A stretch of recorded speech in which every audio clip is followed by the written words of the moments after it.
नमस्कार, मैं हूं श्वेता सिंह और हम पहुंचे हैं संगम नगरी इलाहाबाद। यहां पर आप चारों ओर लोगों का संगम भी देख रहे हैं क्योंकि माघ मेला लगा हुआ है।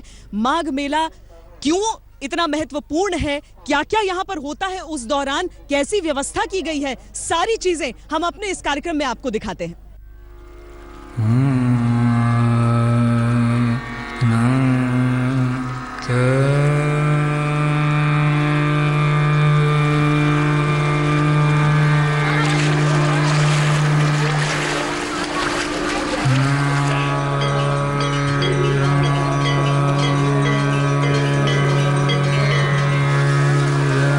ये मेला है अनंत आस्था का।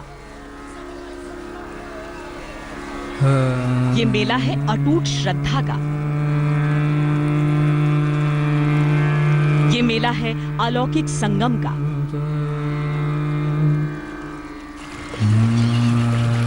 अनंत काल से इस पवित्र मेले की साक्षी रही है मां गंगा। हर साल माघ महीने की मकर संक्रांति से शुरू होता है पवित्र माघ मेला। मेरे को बड़ा गर्व महसूस होता है कि मैं इस मिट्टी में जन्म लिया हूँ इलाहाबाद में, ताकि गंगा जमुना सरस्वती का मिलन देख सकूं। करोड़ों लोगों के यहाँ से श्रद्धा जुड़ा हुआ है। लोग मानते हैं कि करोड़ों देवता यहाँ पे निवास करते हैं, आने से यहाँ पे मनोकामना पूर्ण होती है। इस माघ मेले में सभी देवताओं का यहाँ वास होता है। ये कल्पवास है। यहाँ 1 महीने सभी महात्मा लोग तीर्थ डुबकी लगाते हैं, तो अपना एकदम बिल्कुल शुद्धिकरण हो जाता है।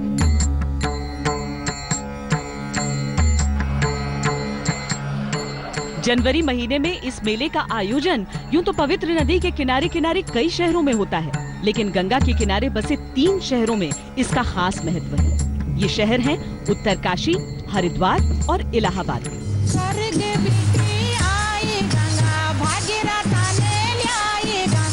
उत्तराखंड के दुर्गम पहाड़ों से उतरती उफनती गंगा के किनारे बसे उत्तरकाशी में जहां हर साल माघ मेले का आयोजन होता है, वहीं मैदानों में जाने से पहले हरिद्वार में लाखों श्रद्धालु गंगा में आस्था की डुबकी लगाते हैं।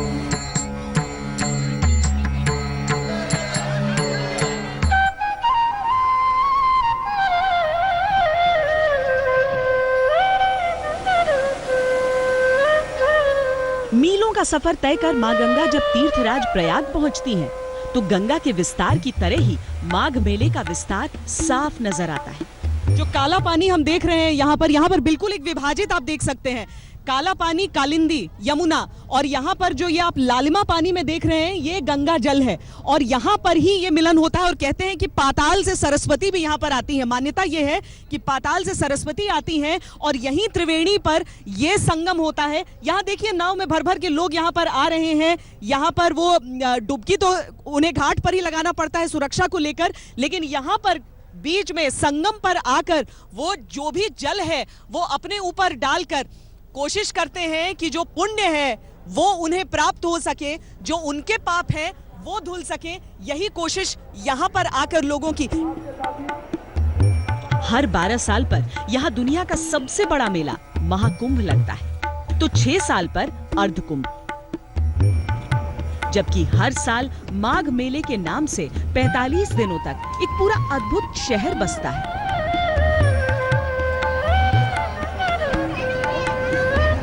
पापो हम पाप कर्माणाम पापम पाप समो त्रयीमां पार्वती नाथो सर्व पापो सर्व दुखो हरि भवो। जो गंगा जी में जो नहाने डुबकी लगाने से जो है सारे जो है मेल जो है दूर हो जाते हैं, इसलिए जो है वो शरीर में जो है नई शक्ति जो है उत्पन्न हो जाती है। सर कल्पवास करने आते हैं कि शांति मिले, और धर्म है कल्पवास का, पुराण में है, पुराण पढ़ते हैं, कल्पवास की पुराण पढ़ते हैं। शीतल जल में स्नान करने से पूरा शरीर जो है प्राकृतिक रूप से जो है स्वस्थ होता है। जितनी आपकी बीमारियां हैं उसमें भी बहुत सारी चीजें हैं जो सुधरती हैं।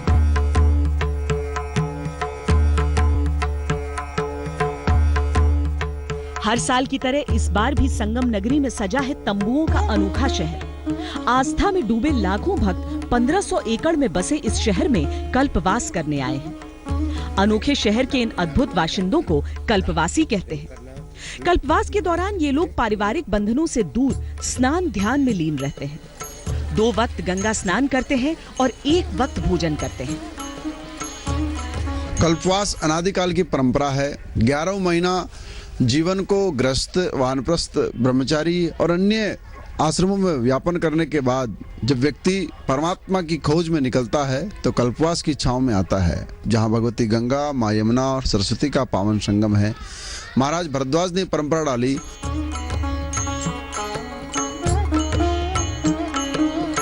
पौराणिक मान्यता है कि ब्रह्मा जी ने सृष्टि की रचना के लिए जो पहला यज्ञ किया, उसकी शुरुआत माघ महीने में हुई थी। इसीलिए इस पावन महीने के दौरान संगम की रेती पर रहकर पूजा अर्चना का विशेष महत्व है। शास्त्रों में वर्णित है कि माघ मकर जब रवि गति हुई, तीरथ पथि आवे सब कोई। अर्थात बाबा गोस्वामी कह रहे हैं कि माघ के महीने में भगवान सूर्य मकर राशि में प्रवेश करते हैं, उत्तरायण होते हैं, तब सभी तीर्थों के राजा यहाँ आकर के निवास करते हैं। इसी कारण से ही इस जगह का पॉजिटिव लेवल इतना हाई रहता है, जिसके कारण यहाँ आने वाले व्यक्ति को सहज ही परमात्मा की कृपा मिलती है। माघ मेले में 6 प्रमुख स्नान होते हैं। ये स्नान पर्व हैं पौष पूर्णिमा, मकर संक्रांति, मौनी अमावस्या, बसंत पंचमी, माघ पूर्णिमा और महाशिवरात्रि। शिवरात्रि स्नान के साथ ही माघ मेले का समापन हो जाता है। 6 स्नानों में से सबसे प्रमुख स्थान मौनी अमावस्या का है। हर साल मौनी अमावस्या पर यहाँ तिल रखने की जगह भी नहीं होती। इस साल 27 जनवरी को मौनी अमावस्या है। कोई चूक न हो जाए, इसीलिए तैयारियां जोरों पर हैं। यहाँ पुलिस की व्यवस्था सबसे ज्यादा अहम हो जाती है, क्योंकि बहुत बड़ी तादाद में यहाँ पर लोग पहुंचते हैं। उन्हें नियंत्रित करना और ये देखना कि जो डुबकी लगाने आ रहे हैं संगम की ओर, वो लोग कहीं जो जल है उसमें डूब न जाएं। जल पुलिस वाले इसमें लगातार जो तैनात हैं, बहुत ही बेहतरीन गोताखोर भी हैं। यहाँ पर लगभग पीक डे पे कितने लोग पहुँचते हैं? लगभग मैडम 50 लाख की भीड़ रहती है। 50 लाख की भीड़ रहती है। दुनिया में सबसे बड़े आयोजनों में गिना जाता है माघ मेला। यहाँ पर बहुत सारे लोग कल्पवास भी कर रहे होते हैं और बाकी लोग, जैसा कि आप देख रहे हैं, यहाँ डुबकी लगा रहे होते हैं। तो हमेशा ऐसा नहीं होता है कि ये नियंत्रित इस रस्सी के उस तरफ ही रहे। बहुत बार लोग इधर भी आने की कोशिश करते हैं। जनता है, कभी कभी लोग प्रयास करते हैं, उसके लिए हमारी टीम लगी हुई है, हर जगहों पे बैठी हुई है, हर 50 मीटर की दूरी पर बना हुआ है। जैसे एक और जल पुलिस का हम यहाँ पर देख रहे हैं, एक और दस्ते में हम देख रहे हैं कि लोग यहाँ पर हैं विसिल के साथ, सीटी के साथ पूरे, और बहुत कुशल तैराक भी होते हैं सभी लोग। तो इसलिए हम लोग तो बहुत सेफ हाथों में हैं, लेकिन आप लोग यहाँ पर लोग निकल कर आते हैं जिन्हें बचाना पड़ता है कई बार। हाँ, बचाना पड़ता है, हम लोग को तत्काल कार्रवाई करनी पड़ती है। इस बार कितने लोगों को बचा चुके हैं? बता रहा था कोई कि 30 लोग लगभग बचाए। 5 लोग कल नाव डूब रहे थे वहाँ पे, उस दिन बचे 30 लोग। 19 तारीख को बचे थे, जो 2 नाव पलट गई थी, और हमारे कंपनी 42 बहन के पीएससी के जवान सब मिलकर वहाँ बचाए, जिसका डीएम साहब द्वारा वो किया गया था, प्रोत्साहन दिया गया था। तो बहुत चौकन्ना रहना होता होगा। नहीं सर, बहुत चौकन्ना रहता है बोट चलाने में भी, और यहाँ पर डाइविंग करनी पड़ती है। जैसे कोई डूब रहा है तो कूदना पड़ता है उसमें, और फिर उसके बाद जितना हमारे पास उपकरण के साथ साथ हम लोगों को भी गोताखोरी करनी पड़ती है, उसमें बताना पड़ता है। तो ये तो 24 घंटे की ड्यूटी हो गई आजकल आप लोगों की। जी मैडम, शिफ्ट में बटा हुआ है, 12-12 घंटे की ड्यूटी करनी पड़ती है। पीक डे में लगभग 18 से 22 घंटे की ड्यूटी करनी पड़ती है। 18 से 22 घंटे की ड्यूटी करनी पड़ती है, लेकिन यहाँ की व्यवस्था के लिए बहुत ज़रूरी भी है। देश ही नहीं, विदेश से भी लोग यहाँ पर आते हैं। ये ऐसा महीना होता है जो बहुत पावन वक्त होता है, और इंसानों की क्या कहें, यहाँ पर पक्षियों की बहार आप देखिए, जो सब यहाँ पर आए हैं। मान लो त्रिवेणी संगम में एक डुबकी से इनका भी ये जन्म जो है वो सिद्ध हो जाए। ये एक धार्मिक आयोजन है, यहाँ पर हिंदुओं की आस्था है, लेकिन इसके साथ ही एक अहम फैसला लिया गया है। वो फैसला है कि 26 जनवरी यहाँ पर तिरंगा फहराया जाएगा और भारत पर्व भी मनाया जाएगा। इलाहाबाद के माघ मेले में इस बार एक अद्भुत दृश्य देखने को मिलेगा, जब प्रमुख स्थान की तिथियों के साथ एक दिन और जुड़ जाएगा। 26 जनवरी माघ मेला क्षेत्र में संगम किनारे बह रही धार्मिक बयार के बीच गणतंत्र दिवस पर वेद मंत्रों और राष्ट्रीय गान की स्वरधारा का भी समागम होगा। माघ मेले में कल्पवास को आए साधु सन्यासियों ने यह फैसला लिया है कि वो गणतंत्र दिवस के मौके पर अपने अपने शिविरों में तिरंगा फहराएंगे। इस अवसर को देखते हुए कई अलग अलग शिविरों में माघ मेले में पहुंचे कल्पवासियों को ध्वजारोहण के लिए निमंत्रित करना शुरू भी कर दिया गया है। कार्यक्रम की शुरुआत राष्ट्रीय ध्वज को फहराने और राष्ट्रीय गान के साथ होगी। जिसके बाद साधु सन्यासी कल्पवासियों में मिठाइयां बांटेंगे। हम चाहते हैं जो साधु संतों ने जो फैसला लिया कि हर अपने मठ में वो झंडा फहराएंगे, इसके लिए हम ये सोचते हैं कि ये बड़ी गर्व की बात है। इस ध्वज के साथ में अगर तिरंगा लहराने लगे तो ऐसा ही होगा जैसे गंगा और यमुना का संगम होता है। उसी तरीके से मैं समझता हूँ कि धर्म ध्वज और राष्ट्र ध्वज ये शरीर के दो अंग हैं और एक साथ अगर रहेंगे तो बेशक बहुत ही अच्छा संदेश होगा समाज के लिए। इस अवसर पर संगम नगरी में कल्पवास को आए श्रद्धालुओं में इस निर्णय से गजब का उत्साह है। वो इस अवसर को खुद में एक संगम के तौर पर देखते हैं, जब धर्म की सतह पर राष्ट्रीयता का प्रतीक तिरंगा झंडा लहराएगा। ये फैसला जो हुआ है कि तिरंगा यहाँ लहराया जाएगा, 26 जनवरी मनाया जाएगा धार्मिक, उसमें आप कितना खुश हैं? हम तो खुश हैं, मतलब देश के प्रति है तो खुशी है, धार्मिक स्थल है, अच्छी है। सन्यासियों के लिए जो भी सोच रहे हैं प्रति इससे हमारे नौजवानों को थोड़ा मतलब प्रोत्साहन होगा। आपको लगता है कुंभ की डुबकी के साथ साथ लोग यहाँ पर जनमन गण गाने के लिए भी आएंगे? बिल्कुल आएंगे, क्यों नहीं आएंगे। देश और आस्था दोनों का ही सवाल है, क्यों नहीं आएंगे। एक तरफ जहां देश में राष्ट्रीयता और राष्ट्रवाद पर बहस चलती रहती है, वहीं दूसरी ओर एक धार्मिक आयोजन में इस पहल का स्वागत किया जा रहा है। माघ मेले में पहुंचे कल्पवासी और आम लोग इसे बेहद सकारात्मक कदम मान रहे हैं। अच्छा है, इससे देश की गरिमा बढ़ेगी और लोगों के अंदर देशभक्ति की भावना जगेगी। अच्छा है, तो फहराया जाना चाहिए, इसके लिए अच्छा संदेश जाएगा आदमियों को और ये तो गर्व की बात है जो इसके अंदर फहराया जाएगा। धर्म के मेले में राष्ट्र धर्म का संगम गणतंत्र के जश्न को कुछ और पावन करेगा। अभिमन्यु शर्मा के साथ श्वेता सिंह, त्रिवेणी संगम, इलाहाबाद, आज तक। संगम पर इतना जल देखकर दिल को बहुत शांति मिलती है। एक वक्त था जब संगम पर इतना जल हुआ करता था, लेकिन आज नदियां पीछे हटती जा रही हैं, धाराएं जो हैं वो सूखी हुई नजर आती हैं। हाँ, माघ मेले के लिए और बाकी धार्मिक आयोजनों के लिए खास तौर से यहाँ पर जल छोड़ा जाता है, उसकी तैयारी की जाती है। लोग यहाँ पर आकर डुबकी लगाते हैं, क्योंकि कहा जाता है कि अगर एक बूंद भी गंगा जल कहीं मिल गया तो वो जल पूरा का पूरा पवित्र हो जाता है। माघ मेला भारत के सभी प्रमुख तीर्थ स्थलों पर मनाया जाता है, लेकिन चूंकि प्रयाग को तीर्थराज कहा जाता है, इसीलिए यहाँ पर जो आयोजन होता है उसकी एक अलग ही अहमियत होती है, अलग ही महत्व उसका होता है। इसीलिए जमावड़ा यहाँ पर सबसे ज्यादा होता है। लेकिन देश के बाकी हिस्सों में किस तरीके से उत्तरकाशी में, हरिद्वार में माघ मेले का आयोजन होता है, वो भी आप ये नजारा है उत्तरकाशी के माघ मेले का।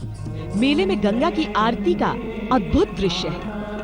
माघ मेले के अवसर पर आयोजित आरती में शामिल होने के लिए लोग दूर दूर से आते हैं।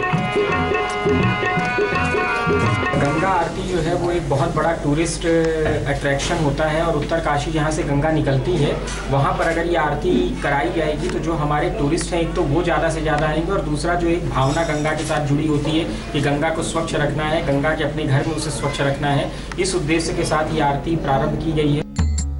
उत्तरकाशी में माघ मेले का महत्व प्राचीन काल से रहा है। पुराने जमाने में तिब्बत और गढ़वाल के बीच कारोबार बाड़ाहाट नेलांग थोलिंग मार्ग से होता था। इस व्यापार के लिए माघ मेले का समय निश्चित था। पावन पर्व जो है हिंदू धर्म में बहुत महत्व रखता है और यहाँ बाड़ाहाट क्षेत्र गंगा के किनारे स्थित है और इसलिए यहाँ पर देव डोलियों का समागम एक निश्चित ही एक कौतूहल का विषय हमेशा रहा है और यहाँ पर राजा के समय से ही यहाँ पर एक आयोजन होता रहा है जिसको हम बाड़ाहाट का थौलू भी कहते हैं। और बाड़ाहाट की एक थात है जिस पर सभी देवी देवता यहाँ पर आते हैं, वो है बाड़ाहाट चमाला की चौरी, जिस पर सभी देवी देवता यहाँ पर पहुँच करके इस थौलू का आनंद। ये मेला दरअसल यहाँ की कारोबारी गतिविधियों का सबसे अहम केंद्र था। मेले की अहमियत का अंदाजा इसी बात से लगाया जा सकता है कि आज भी इसका शुभारंभ कोई राजनेता या सेलिब्रिटी नहीं, बल्कि देव डोलिया यानी कंडार देवता की डोली करती है।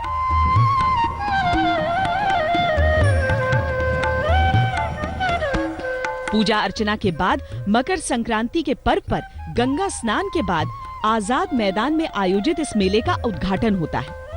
मकर संक्रांति से शुरू होकर ये मेला 7 दिन तक चलता है और फिर इसका धूमधाम से समापन होता है।